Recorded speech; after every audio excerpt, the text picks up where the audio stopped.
काले सांप का काटा आदमी बच सकता है, किंतु जिस पौधे को एक बार कर्मनाशा का पानी छू ले वो फिर से हरा नहीं हो सकता। ये पंक्तियां प्रसिद्ध लेखक शिव प्रसाद सिंह ने कर्मनाशा की हार कहानी में लिखी है। जी हाँ, एक ऐसी नदी जिसका पानी पीना तो दूर, इस नदी को छूने से भी डरते हैं लोग। हम बात कर रहे हैं बिहार के कैमूर जिले से निकलने वाली कर्मनाशा नदी की, जो उत्तर प्रदेश और बिहार में बहती है। और इस नदी का 116 किलोमीटर का हिस्सा उत्तर प्रदेश में आता है और 76 किलोमीटर बिहार में। 192 किलोमीटर लंबी कर्मनाशा नदी उत्तर प्रदेश के सोनभद्र, चंदौली, वाराणसी और गाजीपुर से होकर बिहार में बक्सर के पास जीवनदायिनी गंगा से मिल जाती है। जैसी कि मान्यता है कि इस नदी का नाम है कर्मनाशा। कर्म यानी कर्म और नाशा अर्थात नाश होना, अर्थात इस नदी का पानी छूने से अच्छे कर्मों का जहाँ नाश हो जाता है वहीं बने काम बिगड़ भी जाते हैं, ऐसा लोगों का मानना है। सो कर्मनाशा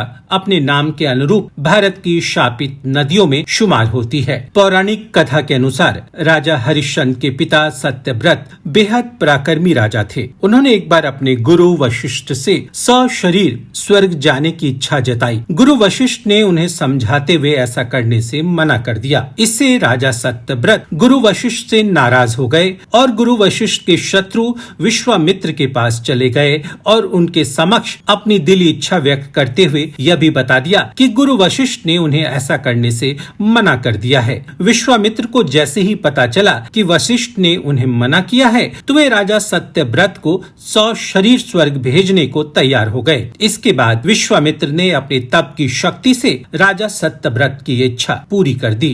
राजा सत्यव्रत को सशरीर स्वर्ग आता देख देवराज इंद्र बेहद क्रोधित हो गए। उन्होंने राजा सत्यव्रत का उल्टा सिर करके वापस धरती पर भेज दिया। इसे देख विश्वामित्र ने अपने तप के बल पर उन्हें धरती और स्वर्ग के बीच रोक लिया और इसी दौरान देवताओं और विश्वामित्र के बीच युद्ध छिड़ गया। वहीं गुरु वशिष्ठ को जब सारी घटना का पता चला तो उन्होंने राजा सत्यव्रत को चांडाल होने का शाप दे दिया। सो धरती और स्वर्ग के बीच उल्टे लटक रहे सत्यव्रत के मुंह से धरती पर तेजी से लार टपकने लगी और माना जाता है कि यही लार नदी के तौर पर धरती पर प्रकट हुई। गुरु वशिष्ठ के राजा सत्यव्रत को दिए शाप के कारण यह नदी शापित हो गई, जिसका पानी छूने से जहां बने काम बिगड़ जाते हैं वहीं अच्छे कर्म भी मिट्टी में मिल जाते हैं। इस मान्यता ने जोर पकड़ ली। यही कारण है कि कर्मनाशा का पानी छूने से लोग डरते हैं। दिलचस्प है कि बिहार और उत्तर प्रदेश को बांटती हुई यह नदी